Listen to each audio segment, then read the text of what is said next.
Hello, and welcome to Change the Face of Yoga, teaching toddlers through golden oldies. I'm very excited to be talking to lots of yoga teachers who will explain their passion for teaching yoga to students with different ages, physical fitness levels, wellness levels, and different goals. They will explain the benefits of yoga for these students and will be including teacher tips and pose modifications. I am Stephanie Cunningham of Yoga Lightness, and I've been teaching over 50s for 10 years. So this area is my passion and the passion of many other yoga teachers that you will be listening to in this series. Thank you so much for listening, and let's get started.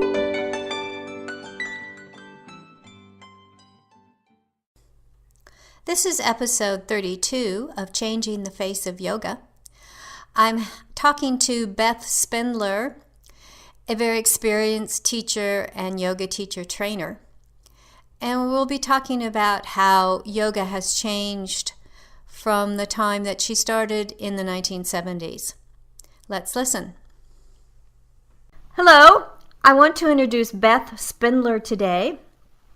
And Beth has just an amazing amount of yoga experience and training and teaching. I'm really impressed. She's a certified yoga therapist, an experienced 500 level yoga teacher, and a published writer on yoga subjects. She contributes frequently to Yoga International, and she has offered yoga therapy in hospitals, clinics, and schools, and has been on staff as a yoga therapist at the Himalayan Institute, Omega Institute, and in Centers for Addiction and Recovery.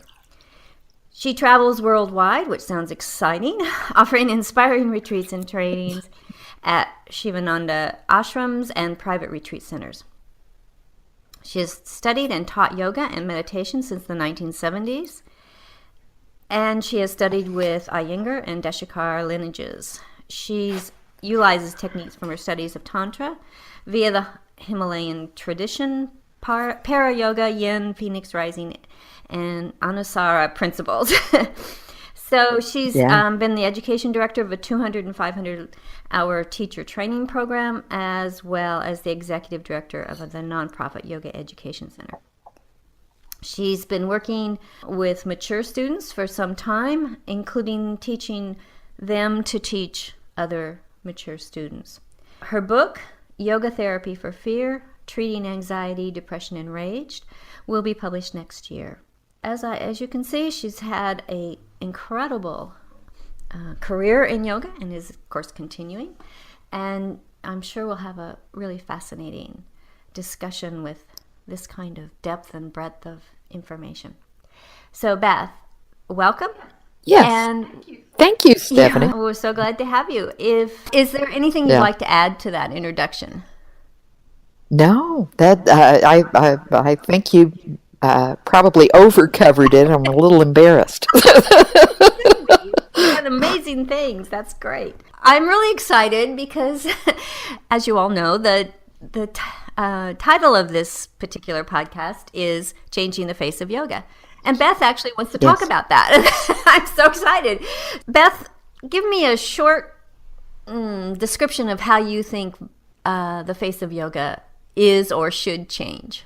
I am amazed at the amount of interest and questioning there is in the field of yoga. I've been here since the 70s, and the thing that I'm finding really interesting with teachers, with students, is they're searching. They're not doing poses without question.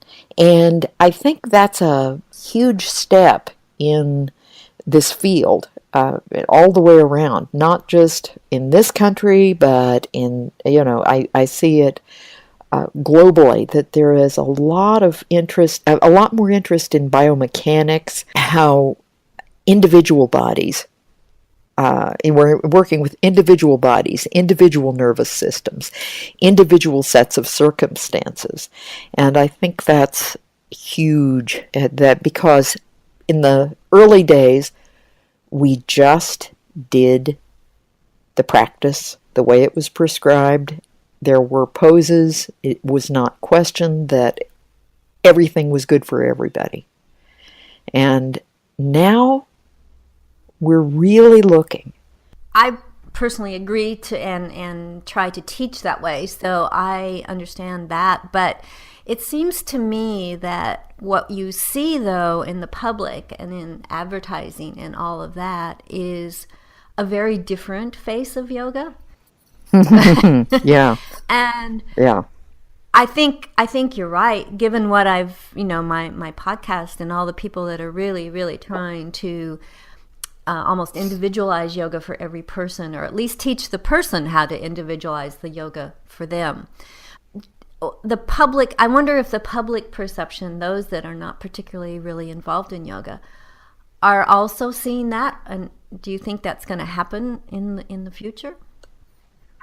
I think I think we're seeing a shift. We're not seeing the everybody as a Lululemon model. You Mm-hmm. know, we're seeing a difference in bodies. We're seeing a difference in ages. We're seeing a difference in abilities, and I think it's sliding in. But of course, there's that sell element. That the how do you sell products? How do you sell your studio? How do you sell your whatever? And the flash, as we know, is going to be the first thing everybody sees. They're going to see the flashy practice. They're going to see the skinny people. They're going to see the young people. And but I think gradually we're seeing that thread move into other demographics. Well, there's obviously a whole bunch of people around the world, I think, that are starting to say, hey, people with larger bodies can also do yoga. It's good for them. Mm-hmm. And here's how you do it. So I think that's becoming more and more accepted. At least I have it on my Facebook. It's always bad to decide that whatever you have on your Facebook is what's actually happening. But so I think you're right. I'm just wondering because we both are involved with mature students. I'm always afraid that a mature student who's maybe thinking about yoga, or their doctor has said that maybe they should think about it, give it a try, won't do it because of these pictures, and they're looking at them and saying, well, Lord, I can't do that.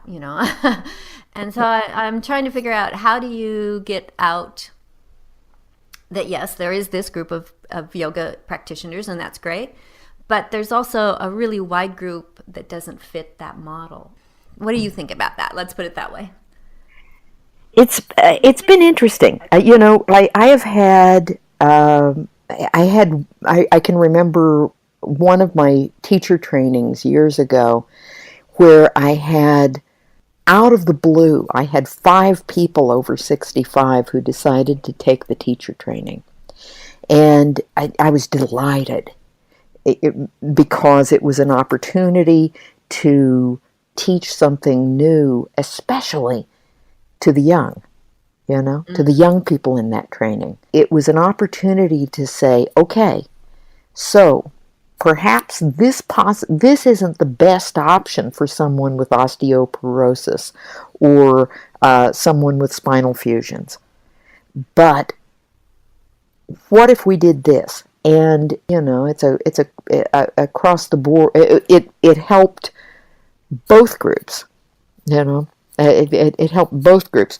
Now, how to get it out there? I think you put it out there that this class maybe isn't intended. I recently I was calling a class yoga over 50, and it became quaintly known as geezer yoga, and then we changed it to ageless yoga to pull the plug on that scenario. But people show up. They show up, and they're eager, and they are delighted, because especially if they understand that the teacher has some therapeutics, some understanding of therapeutics. They are searching for. I think the approach is let's look at ways to alleviate pain. Mm. Truly, that's why most people come into yoga, whether they're 20 or whether they're Yeah. 75, No, I agree. is alleviation of pain in some capacity. And I really, you know, looking at what's happening now in yoga therapeutics, that's where I see the the moving forward with truly all age groups. Yeah. I had someone actually ask me yesterday how you feel a class for over 50s, mature students, ageless yoga, whatever we're going to call it. And Mm-hmm. it isn't easy because they are a very different group. They have no schedule basically. A lot of them, some of them still do, but they can take off on a whim to go travel. They may have more medical issues. They maybe have to babysit. All of that kind of thing is challenging. I give you that. What kinds of I'll just for this person, and we'll just leave it on the podcast. What kinds of things do you really believe help you? Because you said you've had mature student classes for a long time and they've always been full, which I'm very, Yeah, very jealous of, to be honest.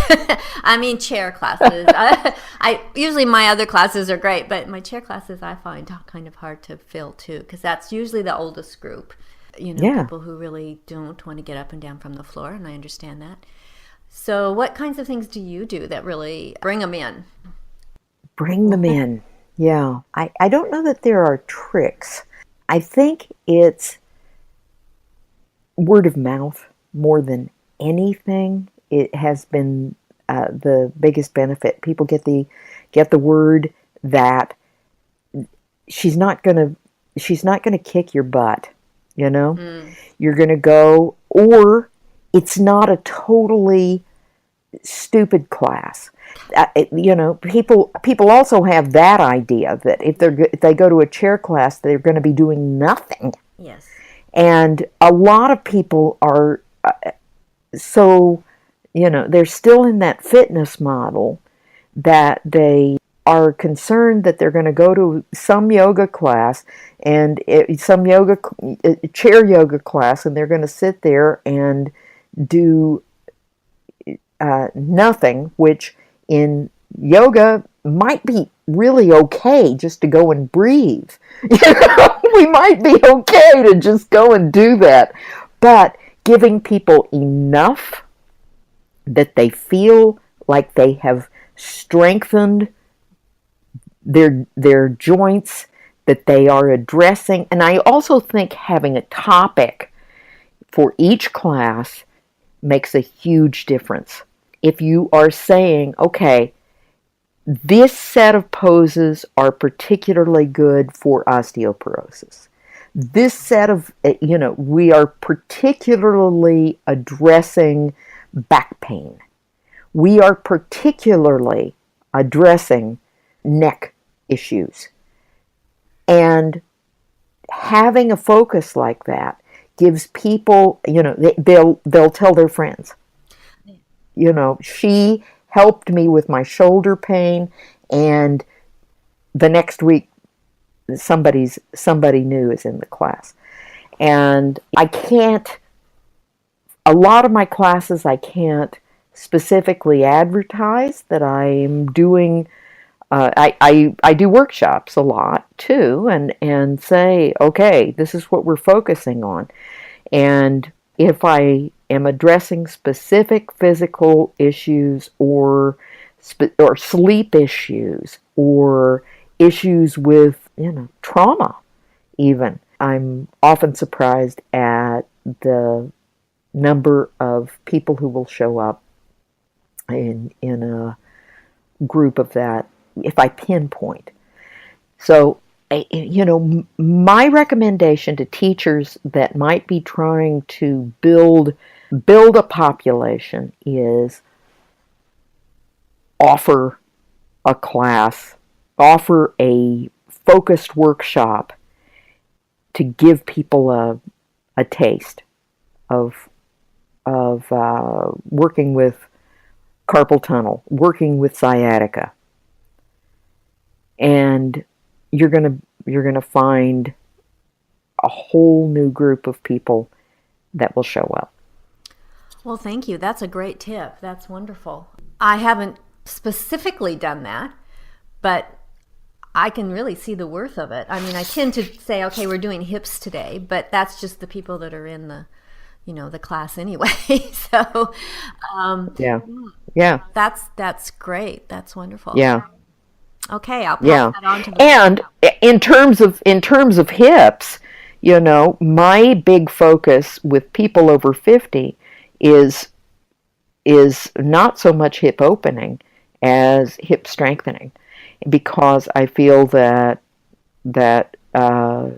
so many people over 50, especially people if they've been in yoga for a few years, have done way too many hip openers, and they really need hip closers. The reason being that we're no longer, I mean, most of us are women in those yoga classes, and we're no longer of childbearing age, and we need to firm and gather in the hips, and we need to strengthen our psoas as well as stretch it.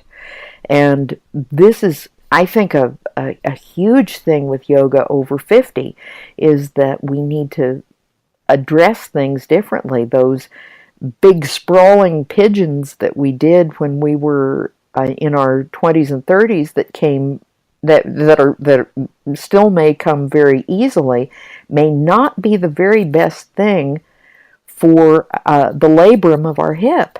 And so we need to do a lot of muscular work to help firm and contract and help prevent those hip surgeries and hip replacements that we're seeing in yogis. I don't know how many. I can't. I can say that I know of 9 or 10 Iyengar teachers that I know of who have had to have hip replacements. Now, my original training was in Iyengar yoga. I have moved away from that, but I have to say that the work that was done in the hips when those postures were formalized, those were set into place, may not be the best after 40 and 50. That we need to reevaluate and stabilize rather than mobilize. Yeah. Well, I do a lot of work on quads for strength Yeah. primarily, so that it maintains their independence and mobility. So I'll have to think more about psoas and things I want to do there. I don't do pigeon too often. Most people don't really like it after a certain age. It's not No, they don't. fun. and and what we're looking at now in yoga therapy is the engagement of the psoas prior to the stretching of the psoas, and really doing some strengthening work and contraction and a lot of movement that way. And then when we move into the stretches, a lot of older students are going to be more interested in it because it's going to feel better. Yeah. Well, I think you were talking about Iyengar, and you did some studies with the Iyengar lineages. And you also said you'd like to talk about moving away from just trust the guru. I happen to Yeah. agree with you on that one. And I'd like to explore that a bit. Obviously, yoga has a tradition of the guru. But in a previous podcast, someone said something I thought was quite important, which was, yes, in India, you became a student of a teacher, and mostly he, was a guru. But the whole family Yes. became involved with the teacher. And it wasn't just this one person, but it was actually a very familial, shall we say, relationship. And I don't think we have that now, at least not that I'm aware of. And so it's kind of morphed into, the guru is all knowing, all seeing, and we all do what mostly he, wants. I think Right. there's a lot of danger in that, and we've seen that there's some real danger in that. I have Yes. trouble with it in one way, and then I think people that really are kind of lost and maybe are really looking for a path, that a guru can take advantage of that vulnerability. And not all will. I'm not Oh, saying that by yeah. any means, but some will, as we've seen. And how do we kind of, I mean, obviously some of these people have enormous uh, wisdom and knowledge, and we certainly want to take advantage of that. But how do we do that? How do we make this transition from what was a very different thing in India to what we're looking at in the West? And there's a little Right. question, Right. right? Yeah. Yeah. Yeah. Times are changing, and we have this juxtaposition in the yoga tradition between guru and following tradition, and this is the way it is done always, and every student must do this series of poses in this sequence in without prop. We also have, particularly in the West, we have this other idea of no judgment. Everything's cool. It's all yoga, and where do we find the common?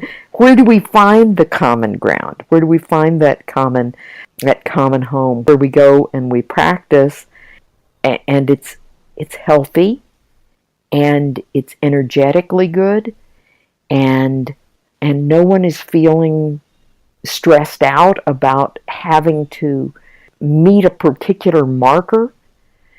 And I think I think this is the transition that we're going through in yoga, in the yoga world, is from Eastern yoga, trying to make Eastern yoga Western yoga, and trying to infuse that idea, because we're,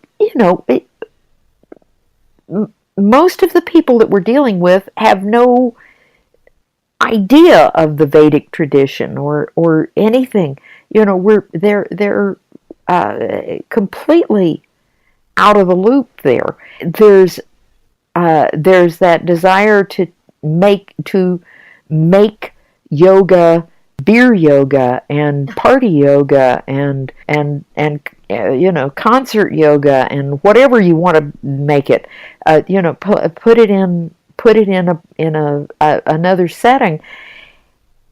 And I think we're in this transition, and yeah, there is the importance of tapas and discipline and following Patanjali's system, but at the same time, we have to look at the culture that we're living, and this is this is I think the big shift in yoga, and and as far as the age related thing, and and asana practice. I'll say this. Um, One of the most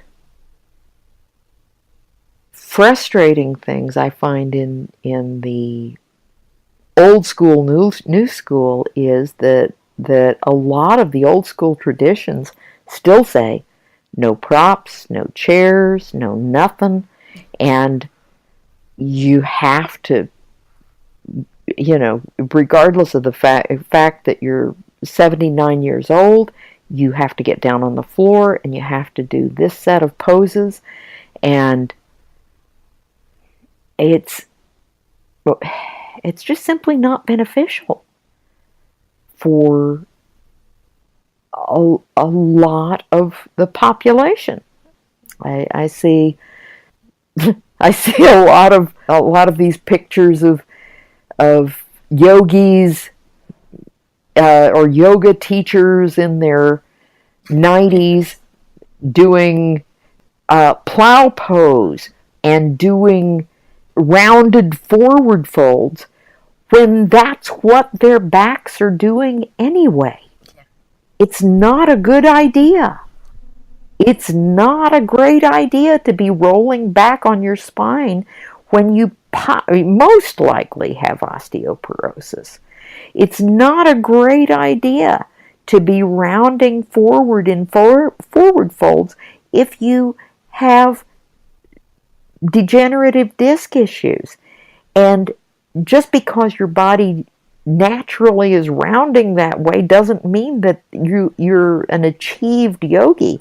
That's I get a little frustrated with the media in that way, that they are putting yogis, those are accomplished yoga poses for somebody in their 80s, when in their 80s and 90s, when it's not a great idea. But Yeah, I hadn't thought of that, but that in itself is almost as damaging as the young, extreme poses from young, mostly girls, young girls. But for people to look at a 90-year-old yogi and she's doing it, that probably is even more damaging, because they're going, there is no way I can do that. And I, as a yoga teacher, can't do most of that stuff anymore either. I would like to say that these people are, yes, they've probably been doing yoga all their lives, so their body is much more flexible or than the average person. But that doesn't mean that that's what we have to do in class. That's great that person can do it if that's good for their body. I'm not making a judgment on that, but yeah, it's really hard to say, to get out there, because it's just not all that exciting to show someone sitting in a chair and doing a cat pose, or a modified cat pose. Actually, I don't do a full cat. yeah, It is interesting, isn't it, that it's almost at the extremes. You're either 20 or you're 90. Which is not the population of yoga students. and we're not considering what's actually going on inside the body. It's not so much what I can do or what I can push myself to do. I'm around 60, and I mean, if I wanted to, I can put my feet behind my head. Should I do that? No. No. At this point in my life, I should not do that. I have celiac disease. I have osteoporosis. Should I be doing that? No, I shouldn't. And the idea that the misconception is, I wrote an article called "But I Thought All Yoga Was Therapeutic." And I hear this from students again and again. The people who are rolling back into plow pose and saying, I've been able to do this for years, and look at me, I can take my feet to the floor. And I look at them and I think, you are compromising your thoracic spine, and you need to not be doing that pose. You need to be doing a whole other set of poses that help straighten your thoracic spine rather than curl your thoracic spine. And the need to look at the intelligence of applying poses to individual humans is huge right now. And I hear a lot more teachers talking in this vein, and it's not so much about, and now we're going to do this pose, so much as it is notice, pay attention. Here's the subtlety of this. Notice if this is too much or too little. Those are the cues that help make instructor into a yoga teacher. Very nicely put. Yes. It is interesting when we actually feel like we're yoga teachers. It doesn't happen overnight. That you really need to go out, teach, come back, learn some more, go out, teach, and learn. It's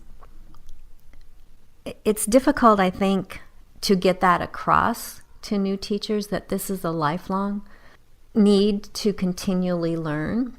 And I think we all love to learn, that's not an issue, but that you take the time to actually learn new things, because like you said, it is changing. And I'm much more comfortable with, this is your body, you decide what you want to do, I'm giving you guidelines, but you must pay attention to what your body feels like when we do this. And if you need to stop, if you need a modification, if you don't want to do it at all, that's cool. Just to give choice, a lot of choice in class, I think, has become, at least from what I can understand, what people are saying on the podcast, has become much more important than it used to be. Absolutely. And having people notice, can I still breathe? Yes. In this posture? Yes. Because as soon as my breath becomes short, or as soon as I am not breathing in a relaxed way, then I am out of my range of appropriate practice. And I have seen that reshape how people take on a practice. So, and I would say right now my most popular classes are my back care class, I do a restorative class. I won't say it's all restorative. We do some movement at the beginning of the class because most people can't relax without doing some movement. I mean, they're fidgety, and so you gotta do some wiggling around before you do a class. But I don't know anymore. I'm moving away from poses and more toward appropriate movement. Shapes of poses for, I would say, at least 50% of the people that come into a classroom trying to approximate the shapes of yoga poses is cruel or at least inappropriate. This has been a great conversation, mainly because I agree with it. So, but I think you've just really brought up some wonderful points about how yoga is changing, and that we are seeing a really diverse group of people coming into it. And how do we address that? Because it may not be that how we were taught, if we were all taught a while ago, is appropriate anymore. And again, we need to continually learn and change and be curious. And I think you've done that throughout your yoga life, given the absolute breadth of information and knowledge and wisdom that you have to share. And so I really want to thank you for being on the podcast. I think you've brought a really new view, or at least crystallized it for us. I think people have been saying it off and on, but I think you've really put it all together, and I really want to thank you. You've done a great job. And before we go, I definitely want to talk about how we can get a hold of you if someone would like to. Yeah. So I've got Beth's email is spindler.beth@gmail.com. And she has a Facebook page, which is Beth Spindler Yoga Therapy. And those words are all capitalized, the B, the S, the Y, and the T. And she also has Time to Inspire Journal on Facebook. And she has a LinkedIn, which is, I'll put that in the show notes because it goes on and on. Okay, it does. And she has an Instagram, which is @beth.spindler. So there's lots of ways to get a hold of Beth if you'd like to continue the conversation with her and get a bit more wisdom, which I think she has tons of. So that's great. Beth, is there anything you'd like to add at the end that you'd like to make sure that the listeners are aware of? I just want to tell you that I appreciate you taking your time to talk with me, and that no one should feel discouraged about entering the yoga practice. That's my big point, is that at no point in life should we say, I don't move that way, or I can't find yoga. There's a point where we move beyond poses and we move to biomechanics and energy work. And that's where yoga meets everyone. Yes. Excellent. So thank you, Beth. You've been a great Thank you podcast so much, Stephanie. And I've really enjoyed talking to you. And I hope that I hope you've had a good time. So thanks so much. I have. Great. All right. Bye. Thank you, Steph. Bye.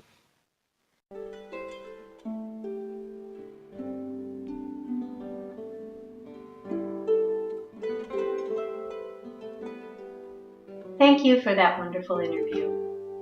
If you would like to be a guest on Changing the Face of Yoga, please go to my website, www.yogalightness.com.au, and under the Changing the Face of Yoga tab, you can complete Be Our Guest form. After reviewing the form and finding it applicable to this podcast, we will send you a link to schedule an interview. Please download, review, and tell your friends of any podcasts that are of interest to you and to them. If you would like to contact me, send an email to info@yogalightness.com.au. And thank you for listening to Changing the Face of Yoga.